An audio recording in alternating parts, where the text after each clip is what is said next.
شروع اللہ کا نام لے کر جو بڑا مہربان نہایت رحم والا ہے۔ الف لام میم۔ اس میں کچھ شک نہیں کہ اس کتاب کا نازل کیا جانا تمام جہانوں کے پروردگار کی طرف سے ہے۔ کیا یہ لوگ یہ کہتے ہیں کہ پیغمبر نے اس کو از خود بنا لیا ہے؟ نہیں، بلکہ وہ تمہارے پروردگار کی طرف سے برحق ہے، تاکہ تم ان لوگوں کو ہدایت کرو جن کے پاس تم سے پہلے کوئی ہدایت کرنے والا نہیں آیا، تاکہ یہ رستے پر چلیں۔ اللہ ہی تو ہے جس نے آسمانوں اور زمین کو اور جو چیزیں ان دونوں میں ہیں سب کو 6 دن میں پیدا کیا، پھر عرش پر جلوہ فروز ہوا۔ اس کے سوا نہ تمہارا کوئی دوست ہے اور نہ سفارش کرنے والا۔ کیا تم نصیحت حاصل نہیں کرتے؟ وہی آسمان سے زمین تک کے ہر کام کا انتظام کرتا ہے، پھر ہر کام ایک روز جس کی مقدار تمہارے شمار کے مطابق 1000 برس ہوگی اس کی طرف رجوع کرے گا۔ اسی شان کا ہے وہ خالق جو پوشیدہ اور ظاہر کا جاننے والا ہے، غالب ہے، بڑا مہربان ہے۔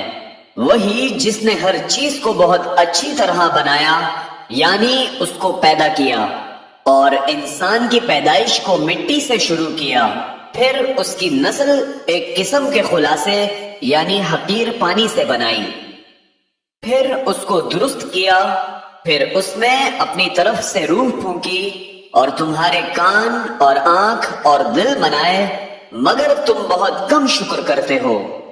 اور کہنے لگے کہ جب ہم زمین میں ملیا میٹ ہو جائیں گے تو کیا اثر نو پیدا ہوں گے؟ حقیقت یہ ہے کہ یہ لوگ اپنے پروردگار کے سامنے جانے ہی کے قائل نہیں۔ کہہ دو کہ موت کا فرشتہ جو تم پر مقرر کیا گیا ہے تمہاری روحیں قبض کر لیتا ہے، پھر تم اپنے پروردگار کی طرف لوٹائے جاؤ گے، اور تم تعجب کرو جب دیکھو کہ گناہگار اپنے پروردگار کے سامنے سر جھکائے ہوں گے اور کہیں گے کہ اے ہمارے پروردگار، ہم نے دیکھ لیا اور سن لیا، تو ہم کو دنیا میں واپس بھیج دے کہ نیک عمل کریں، بے شک ہم یقین کرنے والے ہیں، اور اگر ہم چاہتے تو ہر شخص کو ہدایت دے دیتے، لیکن میری طرف سے یہ بات قرار پا چکی ہے کہ میں دوزخ کو جنوں اور انسانوں سب سے بھر دوں گا، سو اب آگ کے مزے چکھو، اس لیے کہ تم نے اس دن کے آنے کو بھلا رکھا تھا۔ آج ہم نے بھی تمہیں بھلا دیا ہے، اور جو کام تم کرتے تھے ان کی سزا میں ہمیشہ کے عذاب کے مزے چکھتے رہو۔ ہماری آیتوں پر تو وہی لوگ ایمان لاتے ہیں کہ جب ان کو ان کے ذریعے نصیحت کی جاتی ہے تو سجدے میں گر پڑتے اور اپنے پروردگار کی تعریف کے ساتھ تسبیح کرتے ہیں اور غرور نہیں کرتے۔ آیت سجدہ تلاوت کی گئی ہے، لہذا سامعین پر سجدہ واجب ہے۔ ان کے پہلو بچھونوں سے الگ رہتے ہیں، اس حال میں کہ وہ اپنے پروردگار کو خوف اور امید سے پکارتے اور جو کچھ ہم نے ان کو دیا ہے اس میں سے خرچ کرتے ہیں۔ سو کوئی شخص نہیں جانتا کہ ان کے لیے کیسی آنکھوں کی ٹھنڈک چھپا کر رکھی گئی ہے۔ یہ ان اعمال کا صلہ ہے جو وہ کرتے تھے۔ بھلا جو مومن ہو وہ اس شخص کی طرح ہو سکتا ہے جو نافرمان ہو؟ دونوں برابر نہیں ہو سکتے۔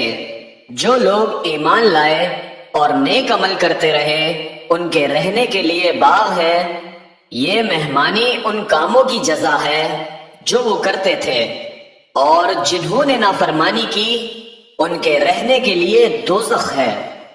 جب چاہیں گے کہ اس میں سے نکل جائیں تو اس میں لوٹا دیے جائیں گے، اور ان سے کہا جائے گا کہ جس دوزخ کے عذاب کو تم جھوٹ سمجھتے تھے اس کے مزے چکھو، اور ہم ان کو قیامت کے بڑے عذاب سے پہلے دنیا کے عذاب کا بھی مزہ چکھائیں گے، شاید وہ ہماری طرف لوٹ آئیں۔